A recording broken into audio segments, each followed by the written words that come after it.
So today we're going to be looking at a game called Ninja Squares. It's a 2 to 4 player abstract strategy game designed by Bryan Koch. You're going to have these tiles that look like this. You can see there are 16 per player color, and then these red and white ones in this sort of wild deck here. Basically, you're just trying to score points by picking up tiles of your color. The challenge there is that you don't get to place any tiles of your own color. So say I am the red player. How I'm going to start the setup of the game, say this is a 4-player game, I'm going to take my 1, 2, 3, 4, and 5 and give it to the blue player, to the green player, and to the yellow player. I now don't have any of my own tiles, whereas I will have control of 5 of greens, 5 of blues, and 5 of yellows. These are the tiles that I'm going to have at my disposal over the course of the game, and these players are going to have each 5 of my tiles, and I'm hoping over the course of the game that I will be able to strategically place their tiles in ways that makes it difficult for them to pick them up, and while simultaneously trying to find ways to make it easier for me to pick up my own tiles. And I'll show you how that works in a second. Okay, so here's kind of a demonstration of how the tiles work in this game. Like I said, each player has these tiles that range from values 1 to 5, and how you can tell what each tile is worth is the number of points the weapon has. So a spear has 1, the nunchucks have 2 points, the trident has 3, etc. So, that tells you how many points the tile is worth. This one's worth the least, this one's worth the most. So let's say we take this tile that's worth 4 points and stick it out there like that. In order for the red player to be able to collect this tile, this needs to be surrounded on each side by another tile. The same would apply for this one. This one would only need 2 tiles touching it. So the number of points that a tile shows is the number of tiles that need to be touching it in order for that tile to be scored. So obviously if anyone puts anything next to this red 1, it will immediately score and the red player will take it, and that will be that. Whereas this yellow 2 needs 2 tiles stuck to it before it can be scored. And if that happened, then this one would be picked up and yellow scores it. The exception to how the tile scoring works is the fist, which is worth 5 points. But in order to score it, since obviously there are only 4 sides to any given tile, instead of surrounding it, you actually want to remove all tiles surrounding it, and that will cause that tile to trigger. You can think of this as like a fist has 5 fingers in it, and it's closed, so you want it to have 0 touching, but if you open the fist, it's worth 5 points. That's how the designer explained it to me anyway. So what you're going to do here is someone puts down their fist like this is red wants these to be cleared away. So in a future turn, he might place this one here, which shows that this one is now touching 2, so it would score. And then also putting things next to this yellow trident, which would make it score. And if this happens, then this would also automatically score because it's now not touching any tiles. Each player is also going to randomly start with 3 black tiles. And the way that these ones work is you'll have white and red tiles on the other side that is sort of a hidden tile that no one knows what's on them. So there's a mixture of these 2 in that deck. And the way that you're going to score these ones is similar to the 4-point tile. As soon as this is surrounded with something, someone will be able to take it. So say we had a situation set up like this where these tiles are out, someone places this one, then all you need to do is surround it with other tiles, and this would score as soon as it's surrounded. Whoever surrounded it gets to take the tile. These ones are worth multiplying times the number of that color that you have. So the number of white ones times the number of whites you pick up is your score you're going to get for your whites.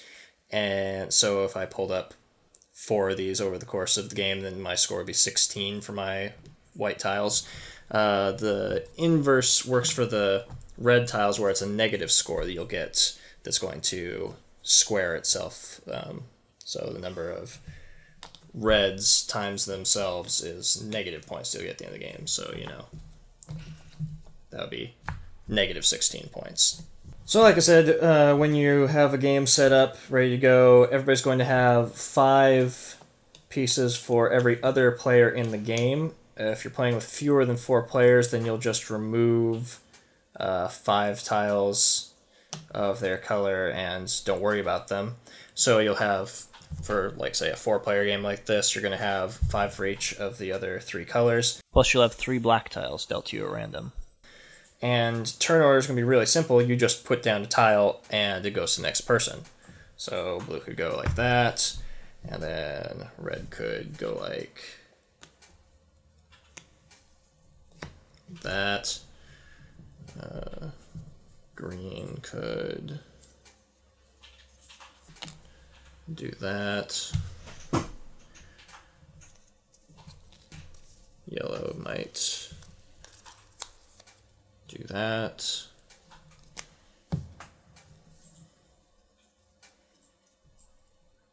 Blue would probably do this because now this trident is surrounded by 3 sides, so he'd take this and score it for himself. He'd just take it and put it under his little player tile like that. We check and make sure that nothing else is resolved, and we move on to the next player like that. Because green wants that to score.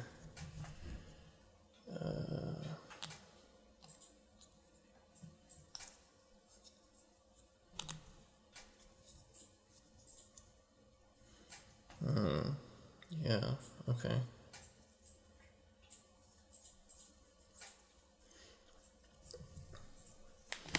So right now it's green's turn, and he's going to put this tile right here.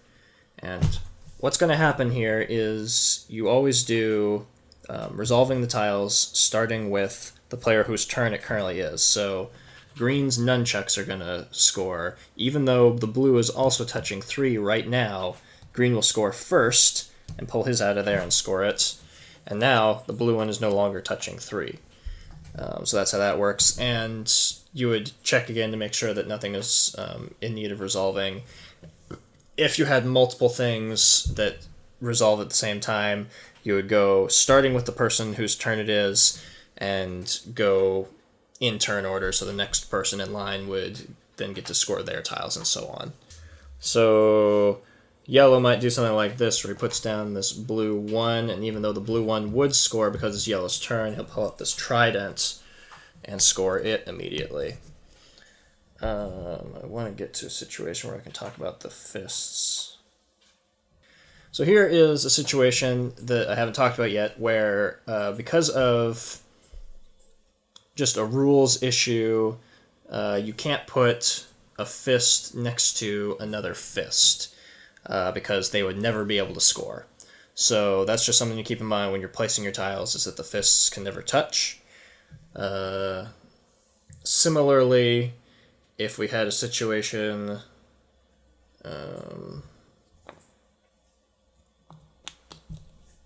like this, you are not allowed to just drop a black tile into the center of a hole and immediately score it, because you just can't.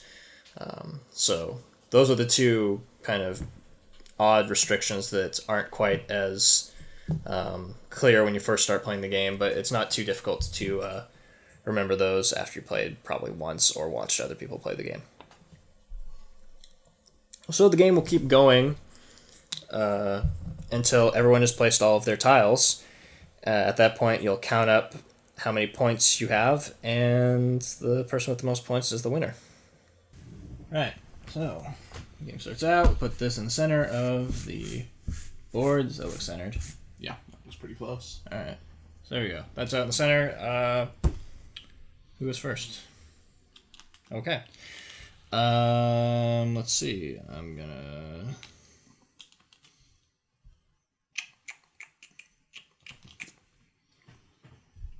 look at my random tiles that I hadn't paid attention to yet. Alright, sure.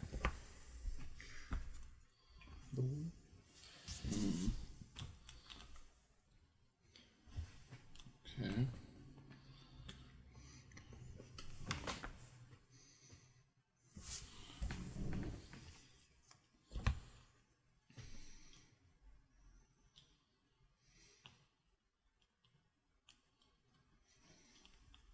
I don't think I've ever seen anybody start out with using these tiles. Everybody holds on to them to the last one. Like, oh, I can use those? That's right. Yeah, you should have been using them. That's how he likes to roll. Well, I'm just trying. I don't think I've ever done that either, so I was like, I'm going to do this. Oh, man. So that happens green. right away, right? Nothing has happened yet. So it's only it's touching 2. So since it's not touching 1, only touching 1. So that's the only real chance you have to put out the spears for 1. Other than that, whenever you set it down, it's already touching 1 and it goes away. Sure. So. Mm-hmm. Okay. I see you.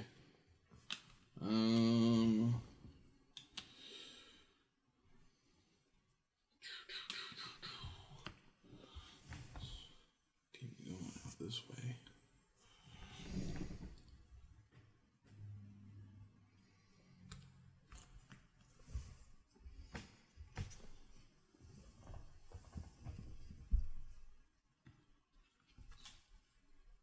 That.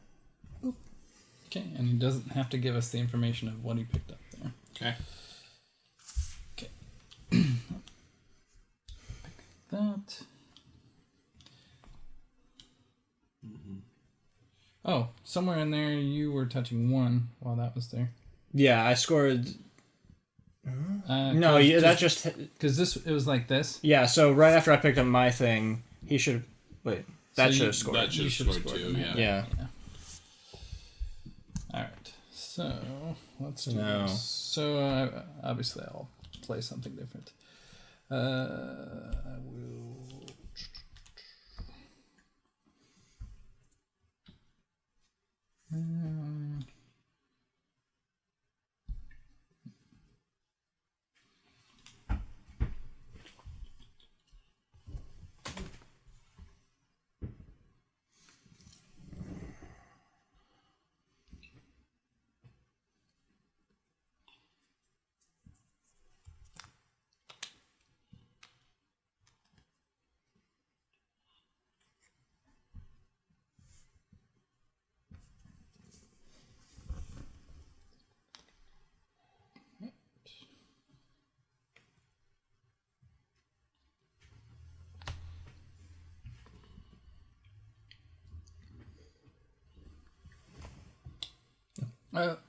that's the end of the roll. Sorry. Okay. I knew I was missing something.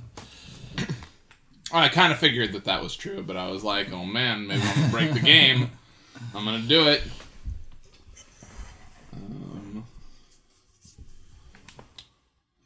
There you go.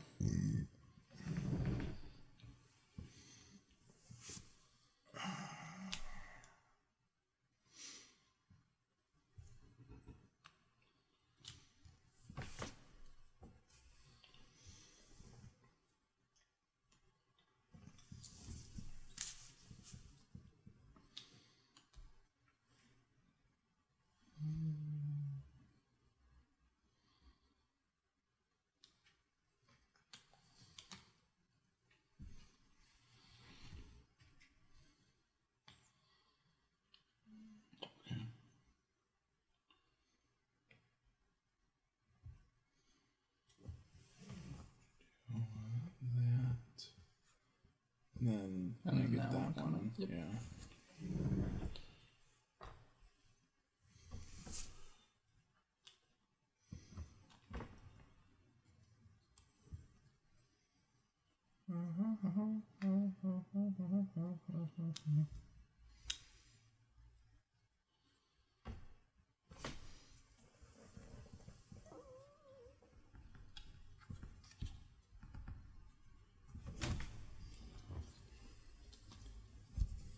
Alrighty. So. Suck. I get this. And anything for you? I don't think so. He gets that. Yeah. So I get this. Dang it.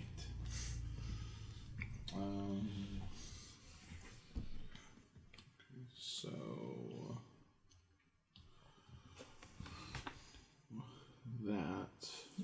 So then I get this. You get both of those. And nobody gets... Oh, well. And you're yellow, Yeah, so yeah, this yeah. is now touching 0, and you get that. And the Then spear that's is now only touching 1, so you I get that. Yep. Man, I made a good move.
Never seen that. I don't think. Oh, this is now touching 1.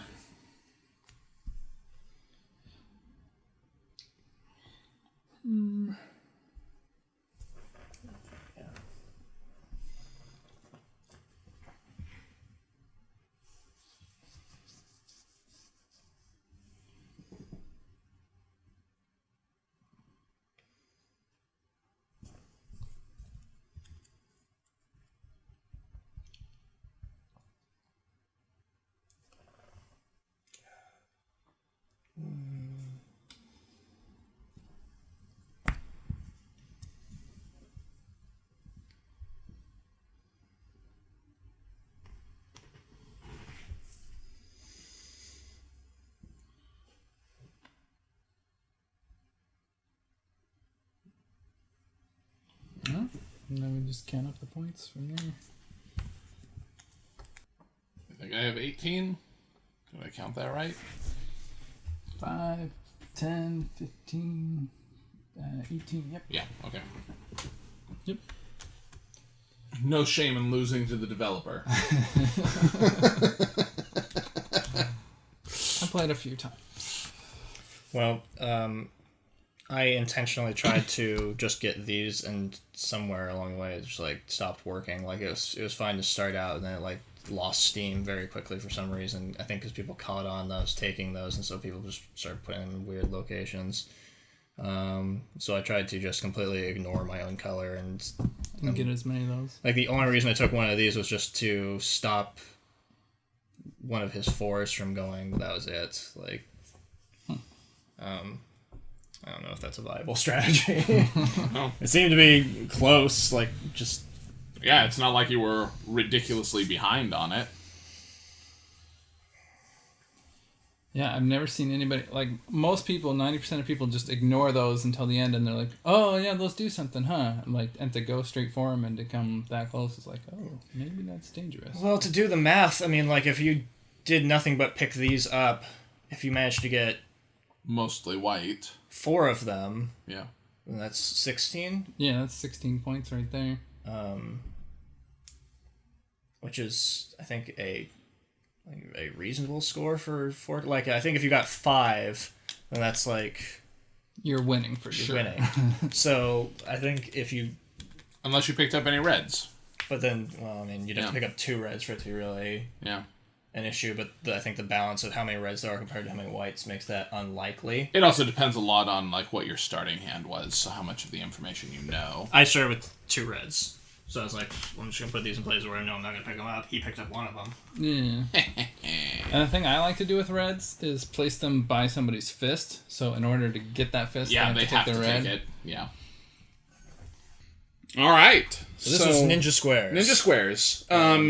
I guess in the interest of transparency, we should Full first note disclosure, I know the designer Yeah. of this game. you guys are friends and do stuff together. Not only that, but I believe I was present for the very first playtest of this game.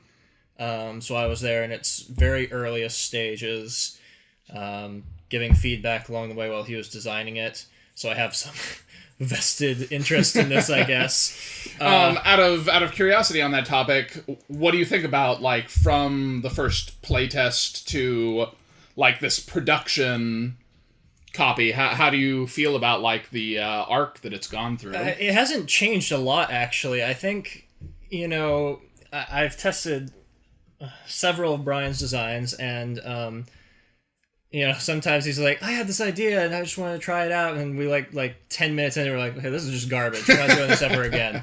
And he's like, yeah, I'm sorry. Yeah. It happens. It does, yeah, for sure.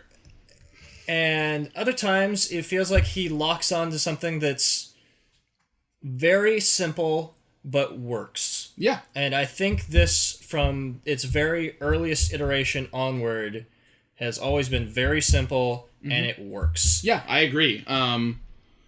When you guys brought this over and showed me how to play it, I was really impressed with that level of simplicity, and yet it is a pretty solid game, and is fairly enjoyable for being. I don't like, in general, I don't like filler games all that much.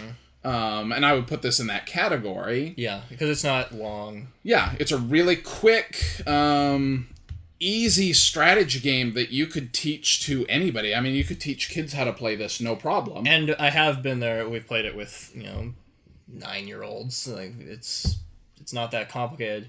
You asked what had changed, I guess, since the earliest iterations. I think like the biggest things that changed were how these tiles worked. I think there's more of a set collection thing happening. Yeah, I with this. remember you guys talked about how there were originally 3 Yeah, and suits of them. and it kind of just was not a viable strategy for scoring, and so it's kind of just like no one's gonna really bother with this. Now it's just like it's either positive or negative points. Yeah, which I think is really good. My suggestion to him, I remember in the very first playthrough, was what if you had special powers that you could pick up in these tiles and stuff like that, which was comparing it to. I can't think of the name of that game off the top of my head. It's that tile laying strategy game where every single one of them, it started with a V, I think. Every single one of them. The Viking one. The Viking one. And I don't remember what it's called either. Off the top of my head. Yeah, that sounds right. Yeah, where like every single tile, it's the same kind of game, it's the same gameplay. Wherever you put down a tile and that's it. But every single tile has a special power and plays in a specific way and does a specific thing. Yeah, and it is just like there's too many options. Where you and I kind of hated that game. Yeah. And both of us enjoy this game. Yeah. So it was interesting that I like suggested that, and then like immediately was like, you know what? I'm sorry. I apologize. That was not a good thing to say. The only other thing that I know he came up with was based on my first play was I put a fist next to someone else's fist, and then it couldn't score, and he was just like, oh. Huh.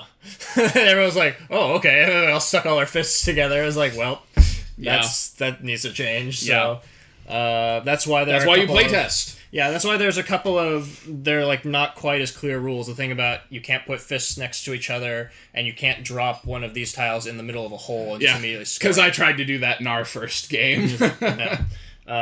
Those are things that happened in playtesting, and she's like, well, that just kind of like eliminates any kind of strategy to them, so let's put these... Just make a rule against it. Yeah. Otherwise, it's like, it's graphically intuitive. It's like, oh, this has 1 point on it, that means put it next to one tile, it scores, you get it. This has 3, put it next to 3 tiles, it scores, you get 3 points, It's just very... Yeah. The only one that wasn't immediately... recognizable to me was the fist. And as soon as somebody said to me, like, as soon as you guys said the fist, I was like, oh, that's a fist. Okay, that makes complete sense to me now. Yeah. And, it's like, it needs to not be touching any tiles, but if you open the fist, it's 5 points. Yeah. So, like, there's not really any other way to graphically make that make sense, I think, so... It's just a little more stylized than the rest of everything, so it's the only thing that threw me off art-wise on these. And I think it's a matter of if you see someone playing the game, you understand. Yeah. That's what I said. Like, as soon as somebody told me these are the fists, I understood what was happening there. And, like, I wasn't sure with my explanation if, it wasn't clear, this idea of, like, well, this is worth this many points or whatever, and, like, these things times themselves is how many points they're worth. Like, you have more whites, and now it's worth more points kind of a thing. But, if you play it once, if you watch someone playing it, then it's really simple. And, I think it's really intuitive. So that's the kind of game it is. It doesn't set out to be anything more than that. It doesn't, like... It's not a game that's going to take over the evening or anything. It's not, invite your friends over, we're going to play Ninja Squares. Yeah. And it doesn't try to be that. I think it's better off for it. I think it's possible that you could introduce variants in mechanics where you have more things with these tiles or whatever for people who wanted more of an advanced rule set or something. And that wouldn't bother me at all. But as it is, I'm perfectly happy with it. Again, I am 100% stating I know the designer, and I'm aware that I might have sort of my opinion is biased because of it. But on the other hand, like, I don't know Bryan. I've met him once. So, and I agree with you completely. I think that this is a really solid, filler mini game. So I don't come at it from that biased perspective that you have just from being friends with them, and I agree with you. And I also state that I've played other games that he's designed that are not as good as this, and he knows it. Yeah, I'm very upfront with him when I play a game and say this is trash, and he's like, okay, well, I'm gonna just either chuck that one out, or like oftentimes you see him just like scrap the components from that game and use them in a different mechanic style. So this is one where I liked it the first time he brought it out, and I have continued to like it. I've played it with him, a few times, because he brings it with him everywhere, because it's really compact. he puts it in a little wooden box he found at the dollar store, and he just carries it around with him. There it is. So, very small. I don't know what his production plans are for it because he wants to keep costs down. Mm-hmm. I guess that's the other note we think we should note is that it might change a little bit if he decides to do a print run of it or something. This is like his personal printed copy that he had done at the Game Crafter. I don't know if I think he's probably not going to change like the artwork on any of these tiles, but he might change these a little bit. So keep that in mind. And I was talking to him about what he might do for packaging, and I suggested maybe strip it in like a velvet bag. Yeah, that would be really easy. Keep costs down because it's like $1 for a bag or something. Yeah.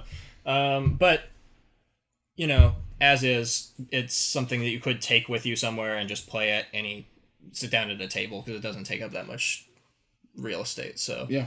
Okay, so I'm going to put you on the spot. I would rather you rate it before me first? because I don't want to have my biased rating weigh yours. So. I feel like this is pretty solidly somewhere between like 6 and 6.5 for me. Okay.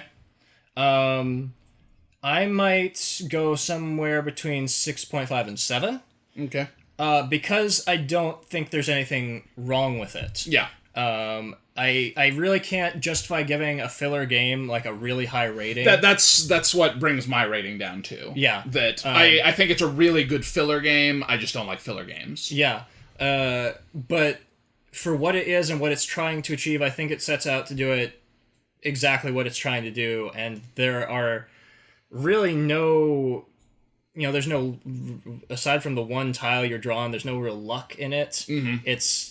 Is a strategy game, but it's really light and really accessible, and so I really appreciate the design, and so I have to give it something closer to a 7. Okay, sure. So, well, there you go. That's Ninja Squares. It's worth checking out. We'll probably put a link to his Game Crafter thing. Right, because I assume you probably can order it now, but I didn't talk to him about that before he shot this video. We'll probably throw a link to it on this video so that you can check that out if you're interested. Yep. So thanks for watching. Ninja Squares. Were you gonna karate chop me? I just did.